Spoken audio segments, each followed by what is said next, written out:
Sasa huyo dada alienda first date na mkaka, bahati mbaya au nzuri, au wakaka walikuwa kama watatu hivi. So walikuwa pale na nini, yeye ndo mshikaji mmoja yuko na yule dada, kwa sababu yule dada alikuwa pia hana hata marafiki, kwamba kusema angekuwa ameenda na company. Kwa hiyo alikuwa yeye na mshikaji, afu mshikaji alikuwa na washikaji zake wawili.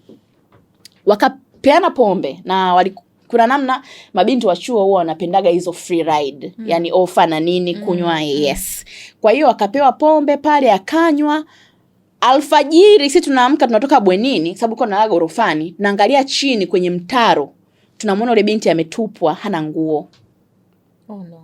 Haki ya nani Irene? Ametupwa kwenye mtaro, yani sehemu ambayo tunaelekea kwenye madarasa, yani pale chuoni kulikuwa kuna mtaro, alafu umetenganisha barabara, alafu huku kuna majengo ya mabweni, alafu kule madarasa. Tukamkuta ametupwa pale katikati ya mtaro.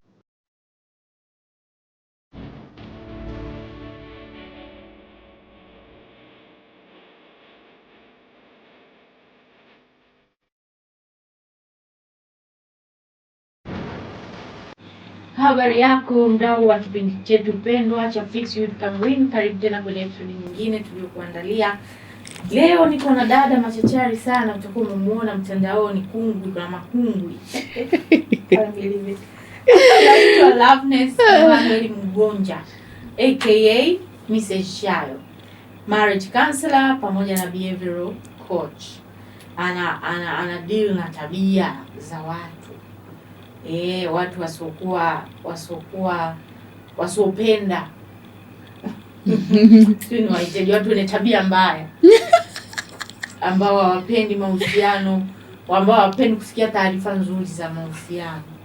Loveness anasema hapana, akapata na watu kibao, yani alikuwa anapost watu kibao kwenye Instagram wanaoshuhudia jinsi ndoa zao zilivyo nzuri. Yani imefika tuko kwenye wakati ambao watu wanaogopa kusema kwamba ndoa zao ni nzuri publicly, kwa sababu na wao inabidi waungane na wale wanaolalamika ili wasionekane wa ajabu.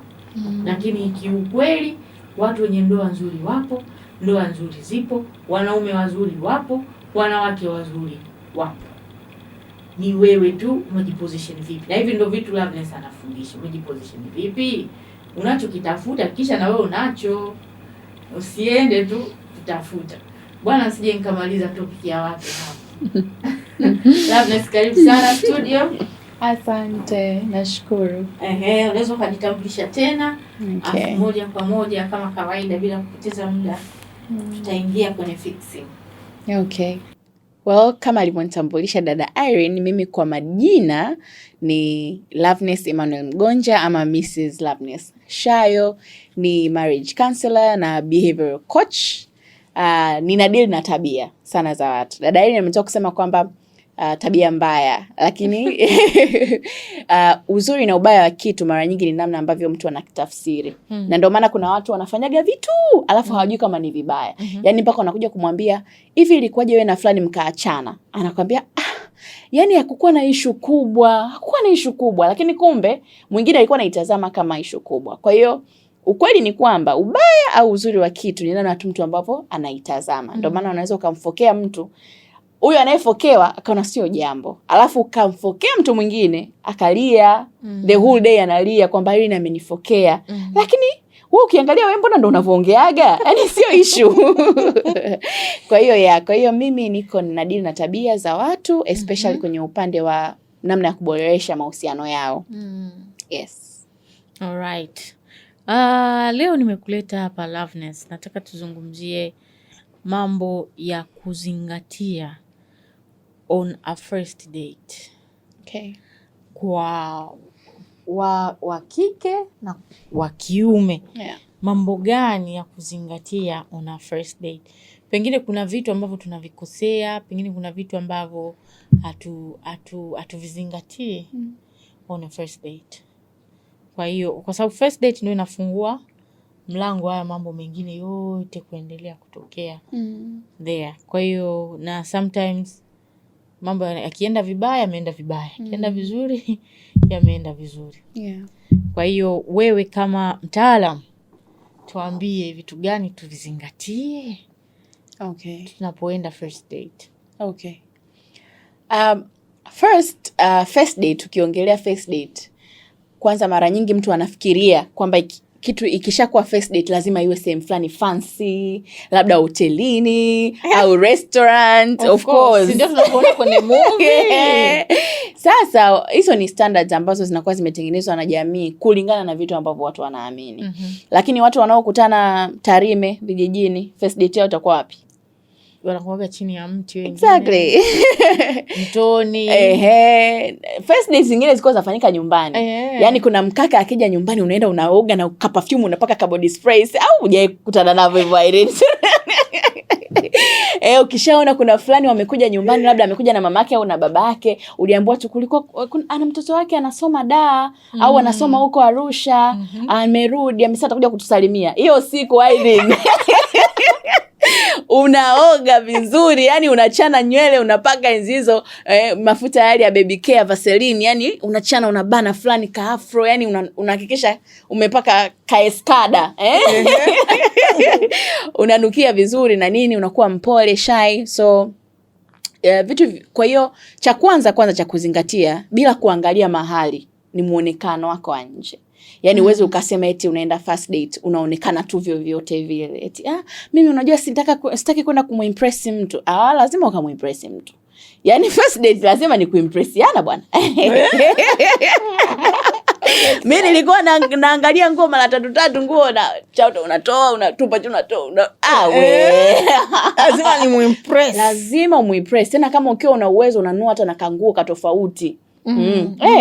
Kwa hiyo kitu cha kwanza of course ni muonekano. Hiyo hatuwezi kuikataa, lakini kitu kingine ambacho lazima ukiangalie ni namna ambavyo utajiposition kwenye maongezi. Hapa duniani kila kitu kinaanza na maongezi. Yaani hata sisi washauri hatuna kitu kikubwa sana tunachoweza kufanya. Mtu akija akiwa anataka usaidizi, maneno, zaidi ya maneno. Yaani unaanza kucheza na akili ya mtu kisaikolojia, ni maneno. Wewe unaenda kanisani, unaenda kupokea nini? Ni maneno. Sijui umeelewa. Unaenda kwenye semina ile ukapokea nini? Kuna mtu anaenda mahali hapewi hela, lakini akitoka hapo anaenda kuanzisha bonge la biashara. Hela sio kwamba alikuwa hana, lakini alikuwa anahitaji neno. Exactly. So lazima ujue namna ya kujiposition kwenye maongezi yako, ujue namna ya kuongea na kubehave. Hatukatai kwamba kuna watu wanachekaga hivyo ndo hivyo ndo anacheka mtu na anakuambia kabisa eti mimi unajua kujibana bana dada siwezi. Mimi I'm so open. Ndio wewe you are so open. Wewe you are so genuine. But hatuhitaji hilo cheko on your first date. Hayo mambo tunafanyaga tushazoeana huko ndani. Yani hatuwezi kujajiana. Lakini kiuhalisia Irene, unaenda kwenye first date na mtu, umemwambia mtu kitu cha kuchekesha alafu jamani haifai. Kwa hiyo namna ambavyo utakavyokuwa unaongea lazima ujue namna ya kujimaintain kwenye maongezi yako. Lakini pia namna hata kuweka hisia zako. Unajua unaweza kuwa labda ni hapo nilikuwa naongelea labda kwa binti, unaweza kuwa umeenda sehemu ukukutana na mtu au umekutana na mtu for first time. Mara nyingi waga anahitaji kujua zaidi kuhusu wewe. Ila kuna watu wengi wakiendaga first date wanaongeleaga zaidi kuhusu maisha yao ya nyuma, especially ya mahusiano.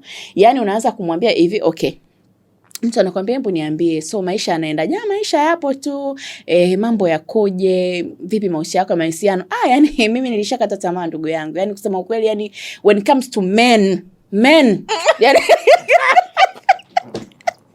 I love this.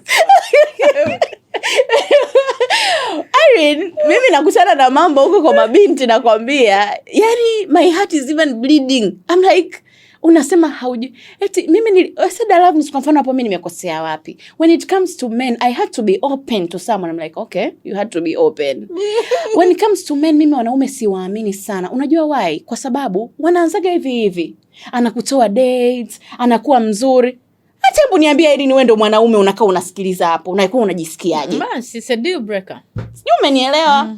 Yaani kuna vitu havi make sense. Mtu anakuuliza anataka asikie upande wako mzuri, alafu wewe unampa upande wa mtu mwingine mbaya ambao hauhusiani na kile kinachoendelea pale. Kwa hiyo lazima uwe na composure kwenye maongezi, lakini lazima ujue kuna kitu gani ambacho hutakiwi kuzungumza. So first date mara nyingi mtu anahitaji kujua kuhusu, yani kama interview. Unaanza kumwelezea mtu matatizo ya kazini kwako ulikotoka, yanamsaidia nini? For instance, in my last job, no, wewe tuambie, wewe ni nani? Unafanya nini? Unapenda nini? Hivyo ndio vitu ambavyo nataka tuvijue on first date. So hicho ni kitu cha pili, lakini kitu kingine ambacho unaweza ukakiangalia ni focus ya mtu. Focus ya mtu wago unajua kwenye siku ya kwanza kabisa. Kutokana na namna ambavyo anakuelezea kuhusu maisha yake. So mfano mimi siku ya kwanza nakutana kwenye date, nilimwambia mtu vitu ambavyo kwangu naviona ni sahihi na kwangu sio sahihi. Mfano, nilikutana na huyu kijana nikiwa najua ni Mchaga. Sifa kubwa ya Wachaga, ninajua Wachaga wanakunywa pombe. Sio kitu ambacho mimi ninaweza kukizuia kwa sababu kiasili wao wako hivyo. Lakini first time mimi na yeye tunakutana tunaongea, nilimuuliza, do you drink? Very important question. Sababu kwangu mimi mtu anayekunywa ni deal breaker. Anaweza akawa sio shida kwako Irene, mtu anayekunywa, lakini kwangu mimi ni shida. Kwa hiyo vitu vya muhimu na vya msingi nikamuuliza, najua wewe ni Mchaga na Wachaga wengi ambao mimi nimekutana nao wanatumia pombe. Je, wewe unatumia? Na niliuliza vizuri. Yaani sikuiuliza kwa namna ya kwamba ninataka na muharas au nataka kumuonyesha kwamba pombe kwangu mimi sipendi. Hapana. Nilimuuliza tu, unatumia pombe? Kwa sababu najua Wachaga wengi wanakunywa. Vipi wewe unakunywa? Akaniambia mimi sinywi. Nikamwambia kweli? Akaniambia kweli sinywi kabisa na sijai kugusa pombe. Nilimwamini kwa sababu ni mtu mzima, kwa nini anidanganye? Sasa ndio vile vitu ambavyo unaweza kuanza kuvipatilia baada ya kuanza mahusiano sasa, kwamba okay, mkitoka si utaona. Kwa tujitahidi kuuliza maswali ya msingi. Absolutely. Yaani kuliko kumuuliza hauna baby mama. Yaani muulize tu baby mama wewe anakuhusu. Anakuhusu nini? Wewe muulize tu kwamba kwenye mahusiano yako uliopita labda ulifanikiwa kupata mtoto. Kwa sababu siku hizi hivyo ni vitu vya kawaida sana. Ulifanikiwa kupata mtoto. Yeye sasa hapo ndo afunguke kwamba hapana, mimi sina mtoto, lakini hivyo. So maswali ya msingi ni muhimu, lakini pia kitu cha 4 ambacho ni cha mwisho sasa kabla hujaniuliza vitu vingine, kitu cha 4 mimi nadhani ni kuangalia kama huyo mtu mnaendana values. Values maanisha nini? Very important. Values ni vile vitu ambavyo mimi ninaviamini na wewe unaviamini. Unaweza ukaenda first date na mtu anaitwa Nasib au Ahmed. Alafu wewe unaitwa Magdalena. Katika values zako na values zake ni vitu viwili tofauti. Wewe unajua kabisa kwamba huyu ni Ahmed na hakuna namna mimi nitabadilika niwe Maimuna. Values zake yeye na values zangu mimi zinaendana. Irene, mtu ambaye hajawahi kujua kitabu chochote zaidi ya msahafu anakutana na mtu ambaye hajawahi kujua kitabu chochote zaidi ya Biblia. Kuna vitu vingi mtapishana. Vingi sana. Siku ukikuta message kwenye simu yake atakwambia sisi kwa tunaruhusiwa wake 4. Mbona hili ni jambo dogo? Natamani nikija kuoa nisikae muda mrefu niwe mke wa pili. Wewe unadhani utakuwa na jibu la kumjibu? Ukiachana tu na hizo atakwambia mimi natamani in the future tuje kuwa na watoto. Lakini mimi watoto wangu nataka waende msikitini. Na wewe katika ndoto zako zote Irene huwa unaota mtoto wako akiwa Sunday school pale, yuko mbele pale anaimbisha, yuko kwenye praise team anaimba mapambio. Sio, unanielewa? Hizo ni values ambazo wewe unazo and it's okay. Na yeye anatamani mtoto wake awe anaenda madrasa. Ndio awe anawachukua watoto wake kuwapeleka. Anatamani watoto wake wamjue Allah Subhanahu wa Ta'ala. Wewe unataka watoto wako wamjue Kristo? Values zenu zinaendana? Lakini mnaweza mkawa wote pia ni wa Kristo, ni imani moja. Lakini mnaamini nini kuhusu Mungu? Kuna Wakristo hawaamini kuhusu Mungu. Anakuambia tu mimi kusema ukweli, mimi kwa sababu mzee amekuwa akitupeleka kanisani na nini. Yaani ndio nimekulia humo yani. Huyo mtu ni Mkristo mwenzako, lakini haamini kuhusu Mungu. Ndio wale ni kweli ni Mkristo mwenzako, lakini mkiwa ndani ni mama, ila wewe sasa ndo baba, lazima umvute kwamba mke wangu njoo tusali. Mimi niko busy na mke wangu njoo tusali. Naangalia tamthilia, mke wangu njoo tusali. Naangalia Kombolela. Yaani kuna vitu ambavyo yeye kwake sio priority. Ukimwamsha usiku, mume wangu njoo tusali au amka tusali sala alfajiri, Unajua kuna yule ambaye anaamka angalau atakiwa na usingizi kidogo, unajua lakini anania. Alafu kuna yule ambaye anakuambia mimi sipendi kuharibia usingizi bwana, umenisikia? Wakati wewe umekuwa ukimwona babako na mama yako sala ya asubuhi ndio imeokoa familia yetu. So kuna vitu lazima uangalie hizi values, je, tunaendana? Na kama hamuendani sasa ni kitu kidogo sana. Yaani kwenye first date kujua mtu kama mnaendana na values ni kitu kidogo sana, kwa sababu kuna maswali ya kawaida. Tumekutana for the first time, tunatakiwa tuzungumze. Nitakuuliza, so kipindi mnakuwa mlikuwa mnasali wapi? Maisha yenu ya kiroho yakoje? Yaani ikoje? Sijui umenielewa. Atakapokuwa nakuelezea utajua kumbe mtu value zake na value zangu haziendani. Unalizungumziaje swala la kunywa pombe na first date? Well, Mungu humpa kila mtu wa kufanana naye Irene. Lakini kuna vitu bwana, inategemea na mazingira ya watu walipokutana. Mazingira ya siku hizi ya kukutana wavuvi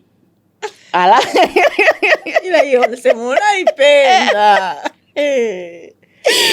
Sasa subiri ili nikwambie, kuna mazingira mkikutana mtakunywa wapi pombe? Mfano mmekutana kanisani, pombe mmenywea wapi?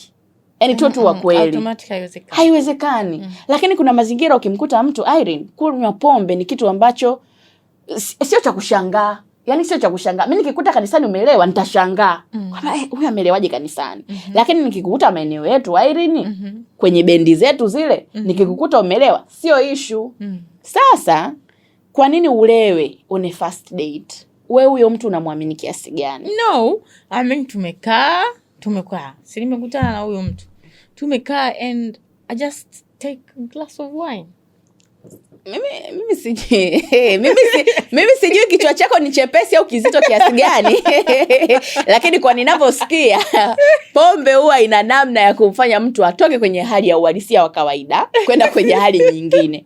Nilishawahi kutoa kisa hiki mahali fulani. Kipindi tuko chuoni, alikuwepo binti mmoja. Binti mpole sana. Tulikuwa tunamuitaga Twiga Maringo, maana yake alikuwa akitembea hivi yani ananesa. Sasa huyo dada alienda first date na mkaka. Bahati mbaya au nzuri, au wakaka walikuwa kama watatu hivi. So walikuwa pale na nini, yeye ndo mshikaji mmoja yuko na yule dada. Kwa sababu yule dada alikuwa pia hana hata marafiki kwamba kusema angekuwa ameenda na company. Kwa hiyo alikuwa yeye na mshikaji, afu mshikaji alikuwa na washikaji zake wawili. Wakapeana pombe na kuna namna mabinti wa chuo huwa wanapendaga hizo free ride. Yani offer na nini kunywa yes. Kwa hiyo akapewa pombe pale akanywa. Alfajiri sisi tunaamka tunatoka bwenini sababu kuna nalaga gorofani. Tunaangalia chini kwenye mtaro. Tunamwona yule binti ametupwa hana nguo. Oh no. Haki ya nani Irene? Ametupwa kwenye mtaro. Yani sehemu ambayo tunaelekea kwenye madarasa. Yani pale chuoni kulikuwa kuna mtaro, alafu umetenganisha barabara, alafu huku kuna majengo ya mabweni, alafu kule madarasa. Tukamkuta ametupwa pale katikati ya mtaro. Sasa kulikuwa kuna mashuhuda ambao jana yake usiku walimuona, walikuwa naye sehemu ambayo alikuwa anakunywa. Yeye huyo dada alipewaga namba na huyo kaka, akawa anachat na huyo kaka alikuwa anafanya kazi Tunduma. Kwa hiyo akawa wametoka wameenda kuspend kwenye mji mwingine, ndo wakawa wamekutana na huyo dada. So basically huyo dada anamjua kaka kwa kuchat naye tu. Lakini alipofika akawa free, akanunuliwa pombe, akawa anakunywa. Sijui unanielewa. Katika kunywa ile pombe sasa nadhani wale wakaka wakateka advantage. Inavyosemekana yule dada alibakwa. Hatujui kinini tena alipewa au nini kilichotokea, lakini tulikuta ametupwa kwenye mtaro chuoni. So mimi personally simshauri mtu first date kutake risk ya aina hiyo. Hasa mtu ambaye umjui. Especially mtu mnachati tu, yani mnachati tu. Huja kutana naye kama hivi one on one ninavyokutana na Loveness. Yes. Haumjui, ndo mara ya kwanza unamuona, unajiamini nini wewe? Unakunywa pombe. Kwa hiyo mimi pia ilishai kunitokea kama nilivyokuwa nimekwambia awali. Niliwahi kukutana na mkaka mzuri tu na nini. So nikamuuliza sasa na mimi kwenye first date hiyo, nikamuuliza so wewe umeniambia una mtoto ana umri gani? Akaniambia mtoto ana miezi 8. Nikamwambia mtoto miezi 8 mbona ni mdogo sana wewe kushindana na mama yake? Akaniambia mimi na mama yake ilikuwa tu ni one time thing. Hatukuwa kwenye mahusiano. Hiyo story ikanitrigger, ikabidi nichimbue kidogo. Nikamwambia story ilikuwaje? Akaniambia tulikuwa tumeenda tu on a date, tulipofika on a date tukajikuta tuna enjoy, tukanywa pombe, tuka get waste. Tulivyo get waste tukapata one night stand. Kwa hiyo yani, lakini tulikuwa tujielewi loveness. Kwa hiyo ilivyokuwa one night stand ilivyotokea, basi ikatokea akapata mimba na hakuniambia. Sijui umenielewa. Alikuja kuniambia miezi 6 ishapita kwamba ndo ana ujauzito. Na mimi sikukataa kwa sababu hiyo siku nililala naye. Sasa nikajiuliza katika akili yangu, hizo outing utakuwa unaenda ngapi? Na hizo date watoto nitaletewa wangapi nyumbani? One of things. Sio, naelewa. Kwa hiyo pia ni moja ya sababu iliyonifanya mimi kuwa makini sana kusema kwamba pombe kuna namna ipo. Najua kuna watu wanaweza kujimaintain kwenye pombe, especially wale wanaojua viwango vyao. Yeah. Lakini kwangu mimi sasa sijui kama wewe, sikujui vizuri kwamba wewe unaweza kuimaintain pombe au pombe inakumaintain wewe. Kwa hiyo mimi sasa ili niwe safe, tuachane tu na mambo ya pombe. Kwa hiyo nikagundua kwamba okay, kumbe bwana pombe kuna namna. Kwa hiyo mimi sishauri kusema ukweli mtu on a first date akajiachia na pombe. Mbona juisi zipo nyingi jamani? Maji, juisi.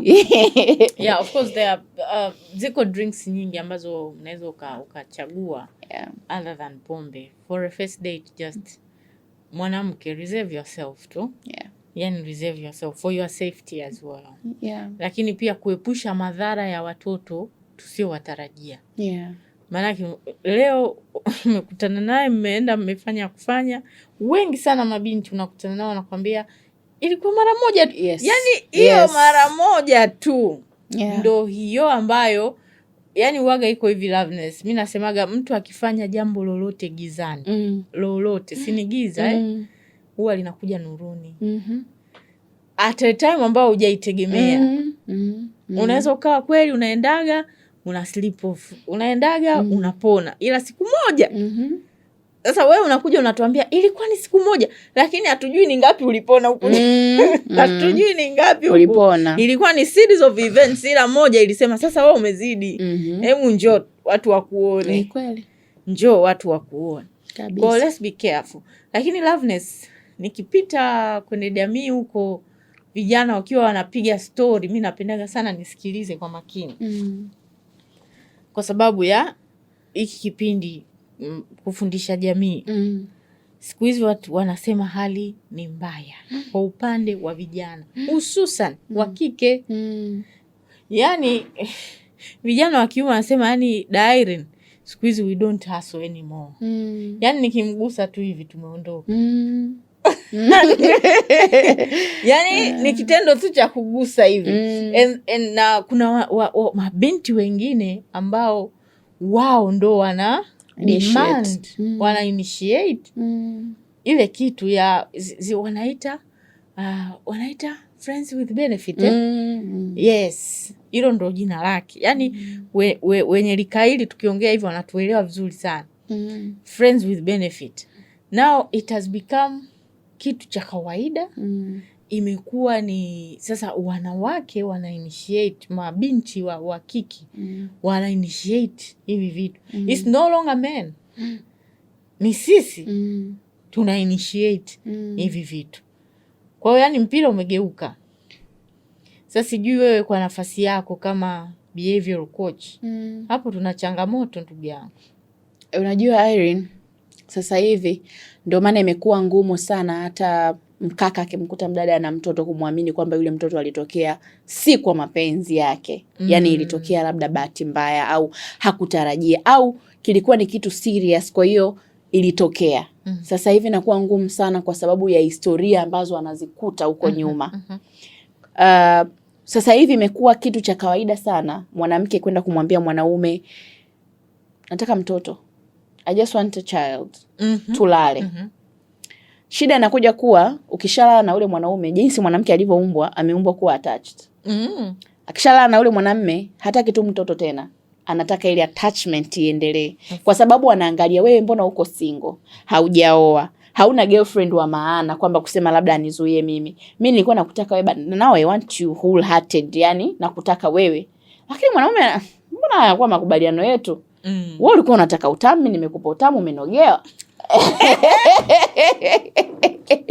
Wewe kama umenogewa, tukae Irene, unajua tuko kwenye dunia tofauti sana ambayo kama huwezi kusema ukweli bora usiseme kitu. Yes.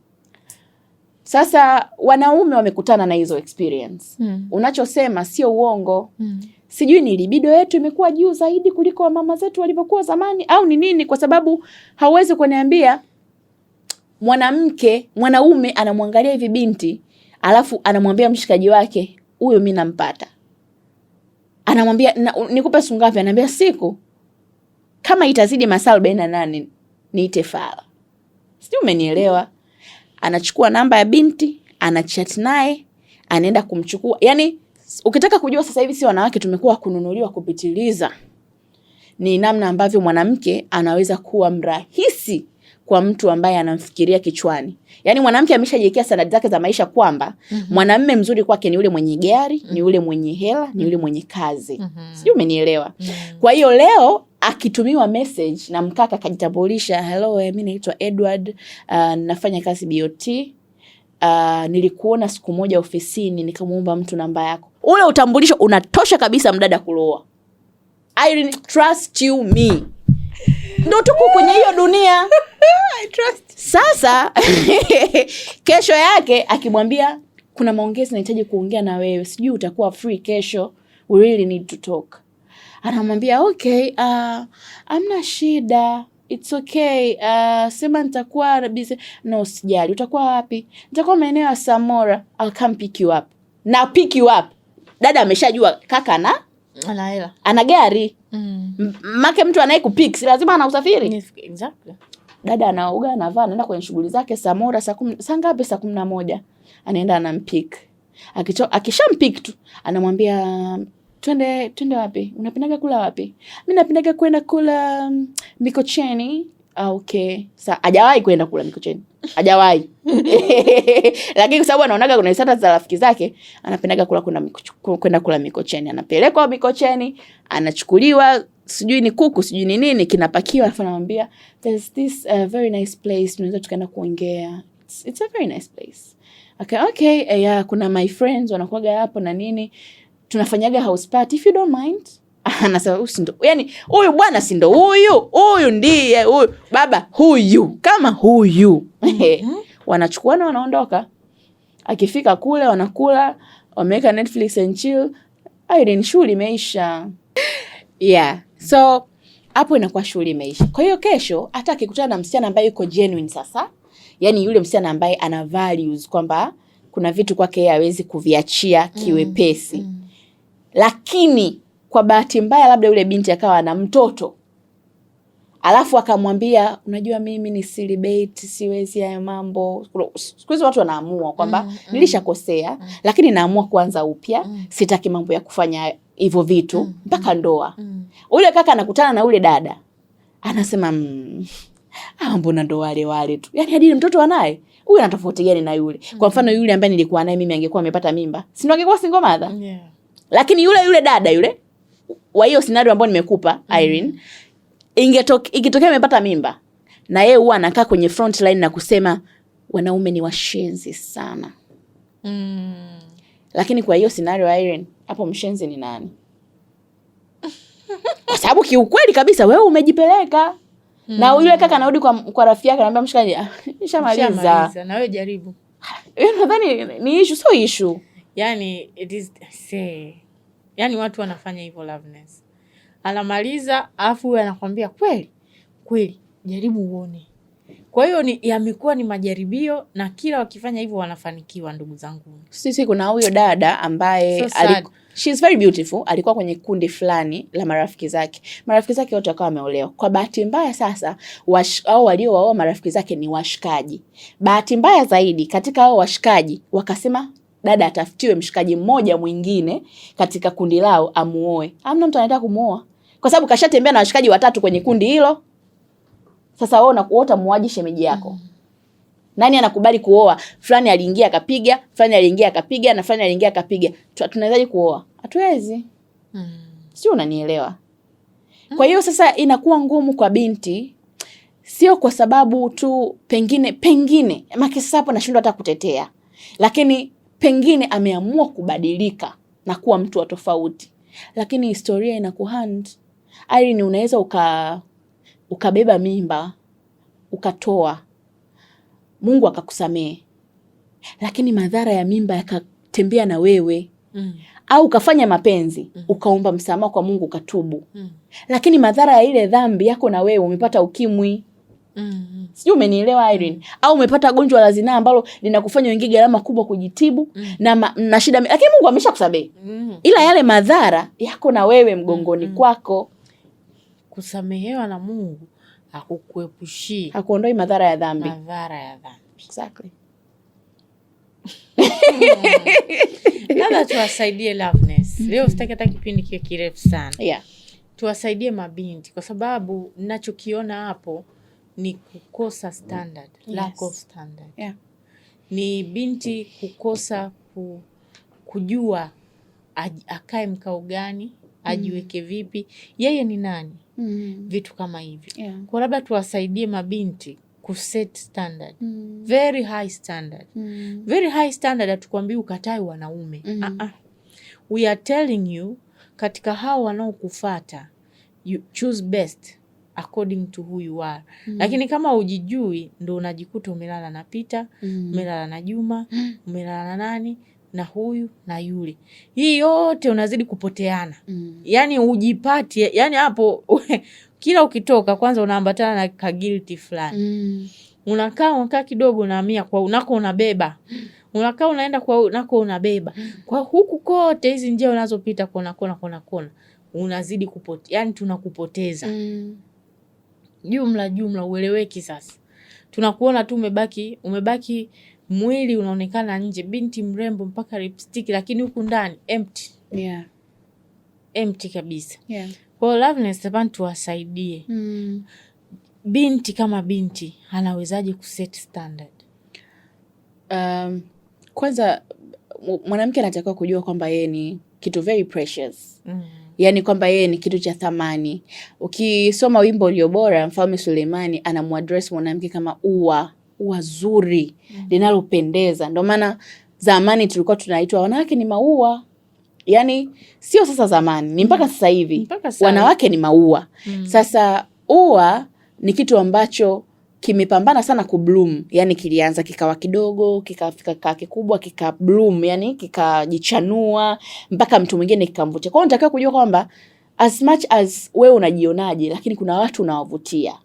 Yani kuna watu unawavutia tu, lazima unawavutia. Sasa katika purpose ya kumvutia mtu, kila mtu sasa anakuwa na lengo lake katika kuvutiwa na wewe. Kuna mwingine anavutiwa na wewe ili akuweke ndani, uwe ua lake la moja kwa moja. Kuna mwingine anavutiwa na wewe ili akuchezee, akutumie. Kuna mwingine anavutiwa na wewe ili tu akuharibu, yani akuone ukiwa umeshapukutika, umetoa yale matawi yako na nini, haufai tena, ili usimvutie mwingine. Kwa hiyo as a woman, mwanamke anatakiwa kujua, msichana anatakiwa kujua kwamba yeye ni ua. Hicho ndio cha kwanza. Sasa how to set standard ni pale ambapo Mungu ataonekana ndani ya mwanamke. Ninawaambiaga mabinti, ni muhimu sana Mungu kuwa ndani yako, kwa sababu hata kabla Irene hujafanya kile kitendo, guilty itakayokuwa moyoni mwako Irene. Unajua unaweza kukutana na boyfriend, mkakumbatiana, mkapiga story, lakini the moment anataka kupiga one step, yale maumivu unayosikia moyoni hayawezi kukuruhusu Irene kufanya. Cha kwanza ambacho natamani binti ajue, cha kwanza ni kwamba amjue Mungu anayemtumikia ili amuogope. Hicho ndio kitu cha kwanza.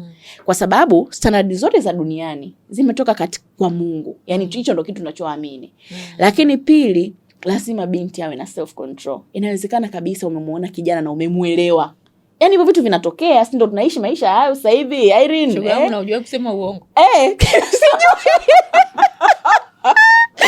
Kwa kweli sijuage Irene, kwa sababu mnajuaga ni vitu ambavyo vinatokea kiuhalisia. Umemwona kijana umemuelewa kweli. Yani umemuelewa, na sisi tukimuelewa kijana umeshawazadi shela la kuvaa. Ni kweli umemuelewa kijana. Lakini ili mfike kwenye hizo hatua kama ni yeye, basi ya kuone kidogo na tofauti na wengine. Kwa sababu sasa hivi mbona sex imekuwa very cheap. Yes. Imekuwa very cheap. You can get it anywhere. Kupata loyalty kutoka kwa mwanamke ndio kitu kimekuwa kigumu sana. Sasa mwanamke lazima uonyeshe kwamba nina kitu cha kuofa zaidi ya hiki. Yani hatusemi kwamba mtu amkatai mtu tu pale pap anavyokuambia mimi nataka sex. Hatusemi kwamba mwanaume anayesema tu kwamba tunaweza tukaenda sehemu fulani akakuwekea mazingira kwamba wewe mwanamume ni mbaya, kwa sababu na wenyewe pia wameumbwa, kuna namna wameumbwa. Ila sasa ni namna utakavyo respond kwa huyo mwanaume anayesema nataka hicho kitu. Sasa yeye utakavyo respond ndio atajua anabaki au anakwenda. Na kitu ambacho wanaume wanakipendaga kwa wanawake ni msimamo. Yani kama anaona kuna kamsimamo kapo hapa kwamba unajua mimi bwana mimi kweli na mimi nimekupenda kama wewe ulivyonipenda, lakini sasa sidhani kama ungefurahi kwamba kila mwanaume niliyekuwa naye kwenye mahusiano niwe nimelala naye. Sidhani kama hata wewe utafurahi pia kukutana na mwanamke wa aina hiyo ukampenda. Yani sidhani kama hata wewe utafurahia, kwa sababu leo kama mimi na wewe sipo workout nimeshalala na wewe, kesho tena nikikutana na mwanaume mwingine nilale naye, nitalala na wanaume wangapi kabla sijaolewa? Yani kuna vitu ukimpa mwanaume ana mwenye akili na mwenye nia njema ana resonate, anaona okay, huyu binti kuna namna anajielewa. Lakini ukiwa unamkatalia mtu Irene kitu bila fact, kitu ambacho alikuwa anakipata freely kwa kila binti anayekutana naye, anakuona na wewe ndo wale tu unamuitia. Si unanielewa? Lakini kuna msimamo ukiweka, mwanaume anajua kabisa hapa kuna future. Kama ni mwanaume ambaye yuko serious. Sasa hapo ataanza kuangalia na vitu vingine. Kwa sababu Irene kuna mtu anamkatalia mwanaume sex kwamba ndo standard, lakini ana tabia zingine zote mbovu unazozijua wewe. Zote mbaya unazozijua wewe unaweza kuzifikiria kwa mwanamke anazo, lakini sex hataki. Huyo ndo anakuja kujua kwamba usikute huyu kuna mtu anampaga alafu mimi ananiigizia. Kwa hiyo cha kwanza ni kujua nini unataka kwenye maisha, kumjua Mungu, lakini ukishamjua Mungu utajua nini unataka kwenye maisha. Ukishajua nini unataka kwenye maisha, response zako ndo zitakutengenezea wewe standard. Ndio maana kuna wadada hata zamani ulikuwa unaambia wewe pale nenda kajaribu. Tumejaribu sana pale hamna kitu. Walijaribu sana kwa sababu walikuwa hawana nia. Wanasema hamna kitu kwa sababu uliwanyima. Lakini pia kama wangepata kitu, ungesikia stories zako zinasambaa. Mimi nimekulia kwenye mazingira ambayo kulikuwa kuna wanaume wengi mtaani kwetu, wengi mno kuliko mabinti. Na mimi kwetu nimezaliwa binti peke yangu Irene. Kwa hiyo nikikwambia kwamba wanaume ninawaelewa sio kidogo. Kuanzia kwenye familia yangu mpaka kwa watu walionizunguka. Kwa hiyo kuna namna ukijitengenezea mazingira fulani tayari automatic standard yako inakuwa imepanda. Kwa ni hivyo. Lakini first need to note, lazima uwe connected to your creator. Absolutely. Yule ndo ana manyu yako ya kuishi hapa. Kabisa. Yaani ni kama nani anasemaga ile simu, unavunua simu. Dr. Miles, the late Dr. Miles anasemaga ukinunua simu, ile simu yule aliyeitengeneza anakupa manyo. Wewe hiki kitu ukijui. Mimi nimekitengeneza. Mimi nakwambia utumieje, uchaji muda gani, hiki kitu kina uwezo wa kufanya kiasi gani, kwamba hii ina capacity hii, ina kitu hiki, vyote unawekewa kwenye ile manyo inayokuja na simu yako. Yani unfortunately ina hatusomaji zile manyo kabisa. Tuna assume tunaijua. Na matokeo yake tunaishia kuharibu saa nyingine.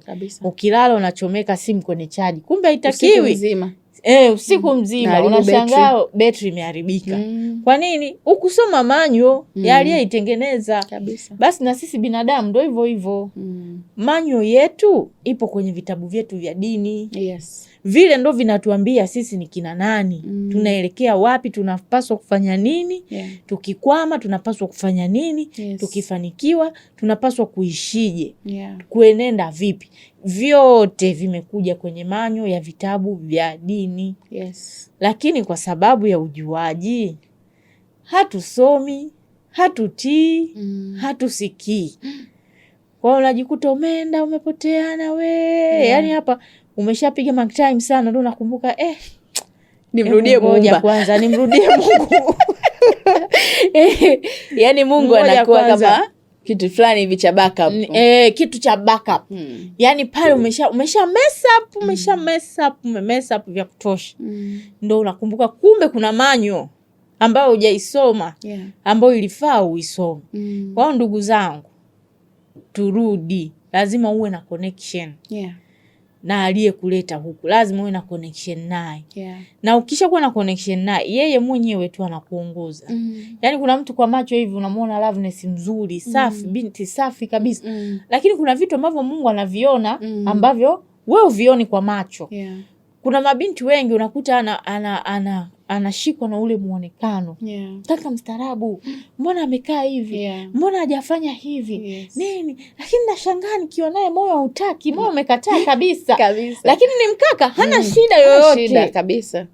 Na watu wanaomzunguka wanakupa positive feedback. Yes. Lakini wao ukikaa naye mtandao wa usomi. Mtandao wa usomi.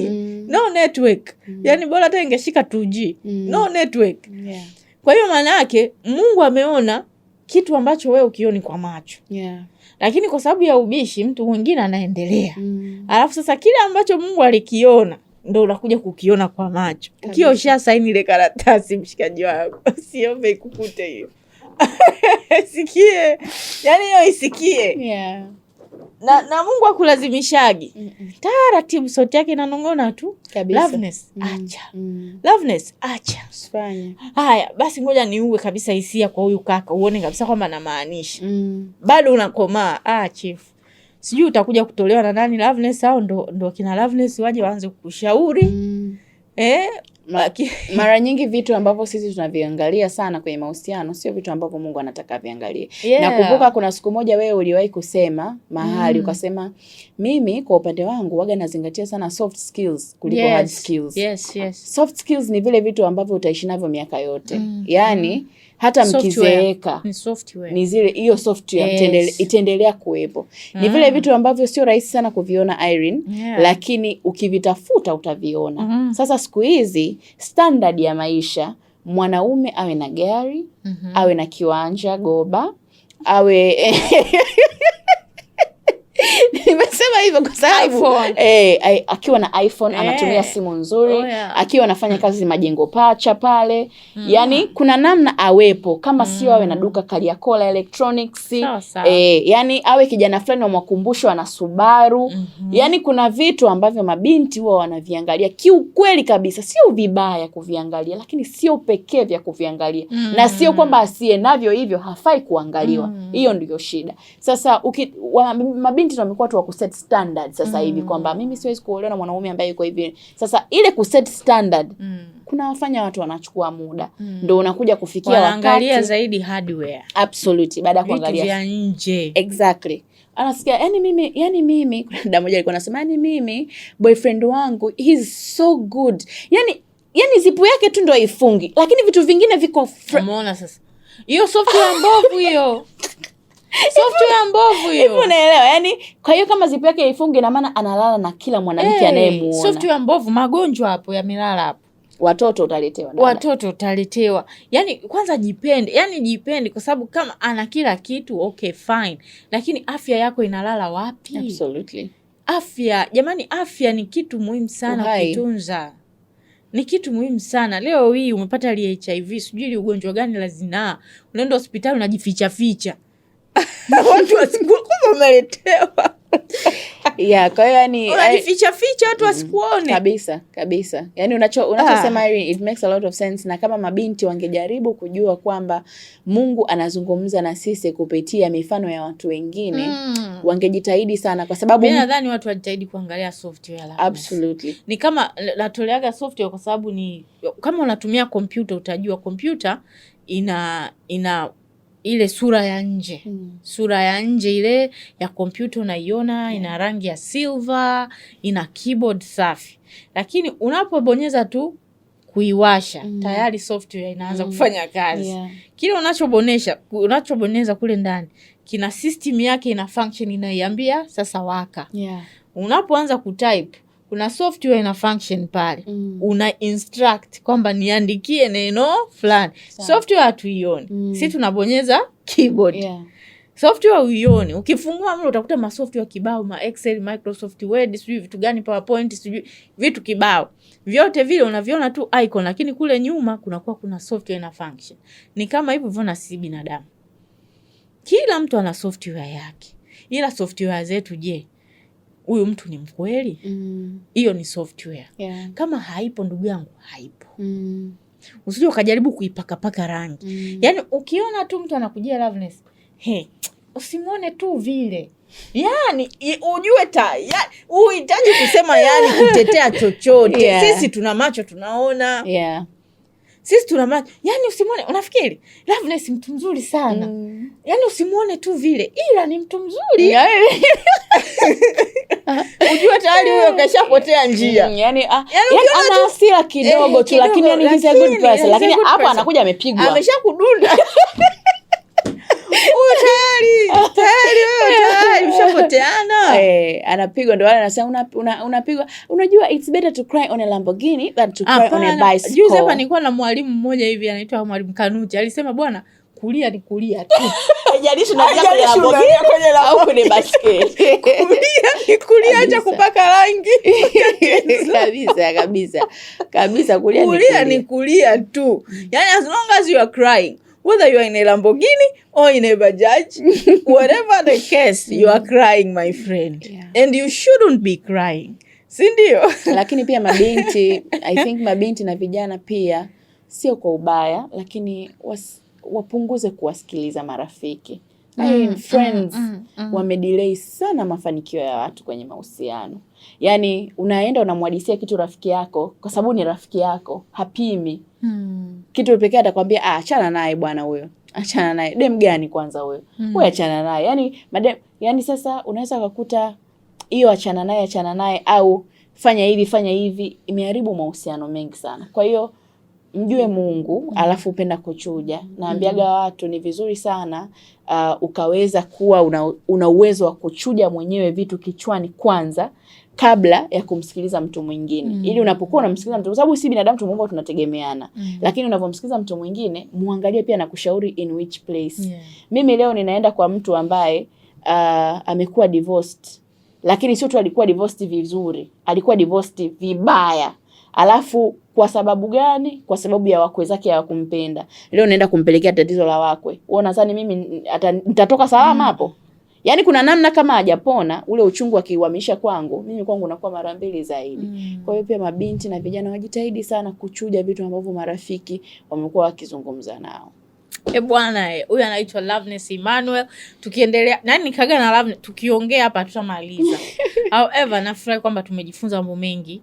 Tumeongea mambo mengi. Hii kipindi kitakuwa na muendelezo. Loveness atakuja tena na tena na tena na tena. Loveness huyo anakaa mbali, rafiki zangu, yani anakaa mbali sana. Lakini tunamshukuru kwamba amekuwa ni mtu mwema kwetu. Kila akija Dar anasema Irene, nakuja kufix huko. Namwambia mama, wewe njoo hata saa 6 ya usiku. Mimi nitaamka. Alright, this is Loveness. Aseme anapatikana vipi kwenye mitandao ya kijamii, kama ukimhitaji kuzungumza naye private, naamini kabisa ni mtu salama kwako. Atakupa kitu kizuri kabisa. Okay. So majina yangu ya Instagram, TikTok, Facebook natumia Loveness Brainwave. Kini YouTube natumia The Brainwave TZ.